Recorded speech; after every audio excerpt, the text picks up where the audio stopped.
Hey, how's it going? Just myself, Zenoni Revived, also known as Andy, back with another video. And this time I'm doing a bit of a VR. This is a VR to Gull Payne, and I believe he originally responded to Aching Sleepy, and this one is on what got you started in your collecting. Well, I think I've covered quite a lot of this previously, to be honest with you, so I'm going to be trying to keep this pretty short.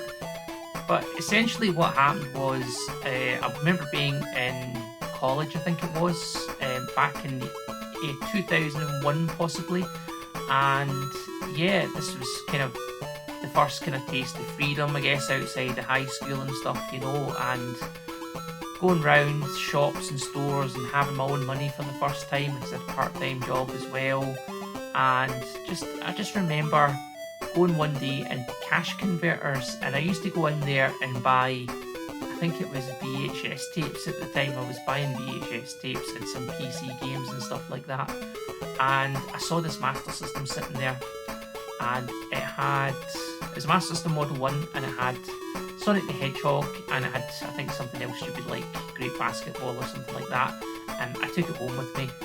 I couldn't leave it, you know. I wasn't thinking about retro gaming or anything like that. It wasn't even such a thing as retro gaming back then. It was just old games, you know. And I took it home and couldn't get it to work, basically.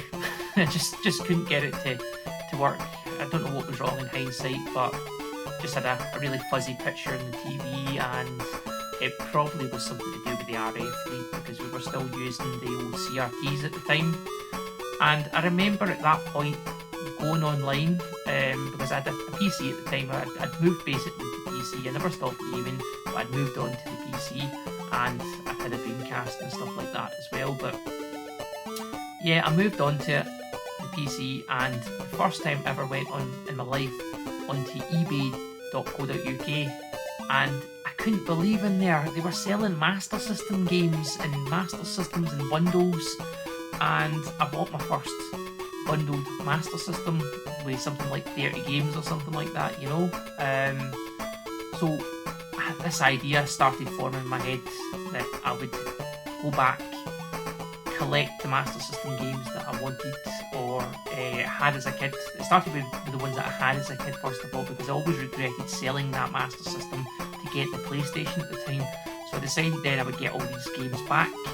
And of course, because I was buying in bundles, it didn't stop there.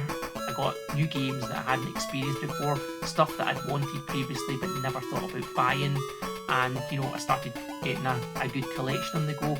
And this got quite insane and quite embarrassing at one point as well, because I was getting stuff through the post like every day, and you know, giant boxes of Master System games that cost me like 20 quid and stuff like that, you know.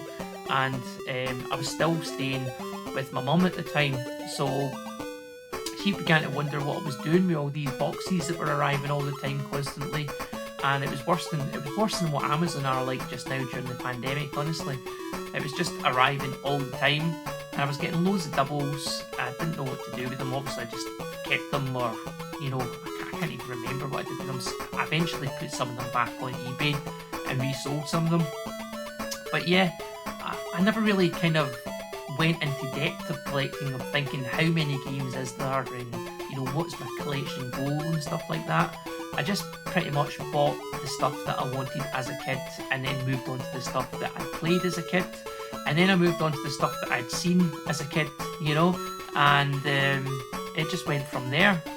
And I remember towards the end of my college course at the time, I started doing programming in Classic ASP, I think it was at the time, just ASP at the time it was called now.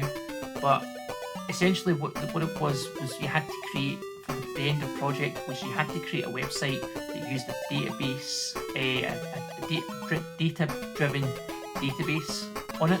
So I decided to do mine on a site that showcased Master System games. And that obviously made me very cool at the time, you know. But you know, the idea was that you could have a website, you could go on, you could list all the Master System games, you could find out information on them, and that's how it all started for me. So it was a college project, which I then developed into the website sega8bit.com or smstributes.co.uk as it is now.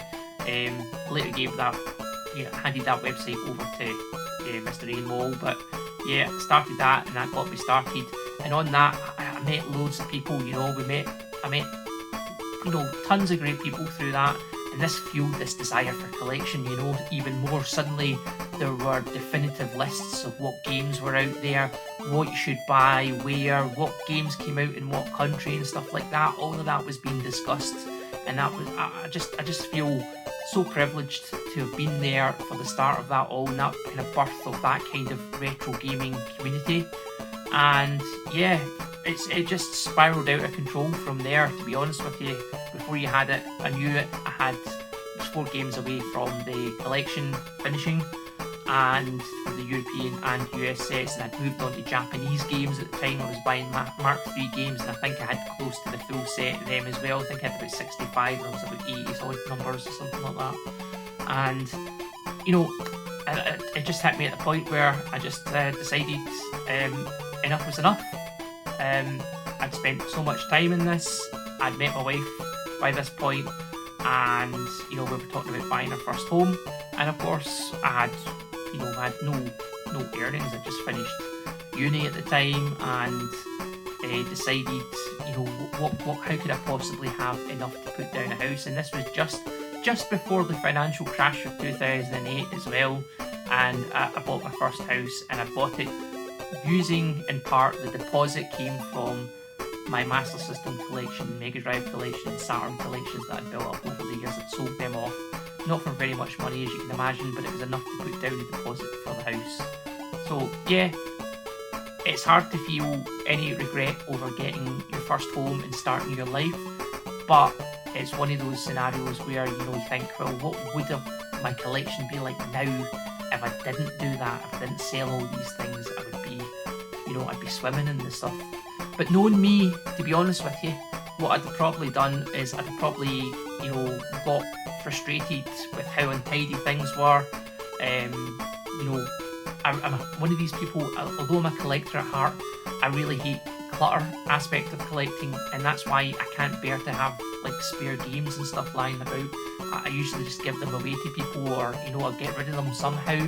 If it's not up the shelf and it's not fairly neat, then it really gets to me. So yeah, knowing me, that probably would have happened anyway. It was probably inevitable, and it probably won't be the last time either that I do something absolutely nuts like that. So yeah, that's pretty much it. That's the story of how I got collecting. The why I got collecting, I guess, is a different thing. It probably is, well, I've kind of covered it as well, but it probably is some kind of deep down need that comes from maybe wanting a lot of these things as a kid that I never actually got as a kid. Although my mum and dad at the time, they were, they bought me a Master System, but you only ever got games for your Master System on Christmas or your birthday or something like that. It was a very rare thing to get a Master System game, and it was a very special thing because of that. So every single Master System game that you got back then, you played it to the nth degree, no matter if it was good, no matter if it was sucked completely. F-16 Fighter, I'm looking at you. You played it anyway. It was just the way it was. But yeah, so that's probably where it comes from. Just when you don't get something when you're a kid, you decide to make up for it when you're an adult, and that's what happened to me, I think. I still do that with quite a lot of aspects of my life. I'm still buying things that I wanted when I was younger. I just need to look at, for example, the last thing I bought last month was the Masters of the Universe figures. I mean, I'm never going to take these things out of the boxes. I'm not going to play with them, but I'm collecting them now. So maybe there's something wrong in here. I don't know. But I think it comes from deep down within that desire to fulfill that kind of inner child that we all have. But yeah, anyway, that's pretty much it. Thanks very much for watching, guys, and have a great weekend, by the way. It's going to be a really nice one, I think. So enjoy yourselves, and I'll see you on the next video.